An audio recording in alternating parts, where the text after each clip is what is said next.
Hello guys, இன்றைக்கி bread omelette எப்படி செய்கிறதுன்னு பார்க்கலாம் வாங்க. இன்றைக்கி நான் செய்யலை, அம்மா தான் செஞ்சாங்க. பிரெட் ஆம்லேட் செய்கிறதுக்கு 3 முட்டை, கொஞ்சம் பெப்பர், கொஞ்சம் மிளகாத்தூள் போட்டு ஃபஸ்ட்டு நல்லா முட்டையை பீட் பண்ணி எடுத்துக்கோங்க. அம்மாவுக்கு அந்த பவுலில் சரியாக பீட் பண்ண வரல. நெக்ஸ்ட்டு வேறு ஒரு கிண்ணத்துக்கு மாறிக்கிட்டாங்க. அதில் தேவையான அளவு உப்பு, கொஞ்சம் மஞ்சத்தூள் போட்டு நல்லா பீட் பண்ணிக்கோங்க. அப்புறமா அந்த ஒரு வெங்காயம், மீடியம் சைஸ் வெங்காயம், நல்லா பொடியாக நறுக்கின வெங்காயம், அப்போ தான் டேஸ்ட் நல்லாயிருக்கும். ஸோ பொடியாக நறுக்கின வெங்காயத்தை போட்டுக்கோங்க. அப்புறம் பொடியாக நறுக்கின கொரியாண்டர் லீவ்ஸ், நீங்கள் தேவைப்பட்டால் கருவேப்பிலை கூட போடலாம். அதெல்லாம் பொடியாக நறுக்கி போட்டுக்கோங்க.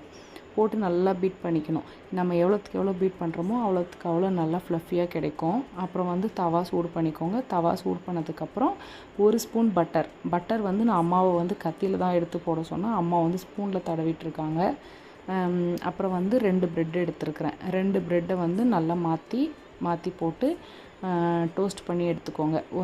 2 பக்கமும் நல்லா பட்டர் ஸ்மெல்லு வர மாதிரி நல்லா டோஸ்ட் பண்ணி எடுத்துக்கோங்க. தீக்கக்கூடாது, கொஞ்சம் மீடியம் ஃப்ளேம்லேயே வச்சு டோஸ்ட் பண்ணிக்கோங்க. அப்போ தான் கொஞ்சம் டேஸ்ட் நல்லாயிருக்கும்.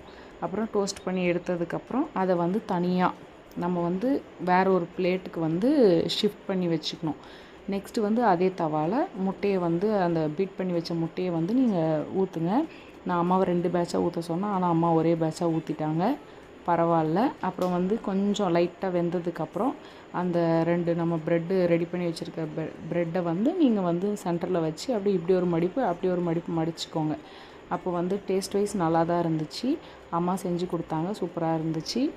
அம்மாவுக்கு லாஸ்ட்டாக வரல, நான் அதனால் நடுவில் வந்துட்டேன். அப்புறமா கொஞ்சம் கெச்சப் தொட்டு சாப்பிட நல்லா தான் இருந்துச்சு. தேங்க்ஸ் ஃபார் வாட்சிங். சப்ஸ்கிரைப் பண்ணி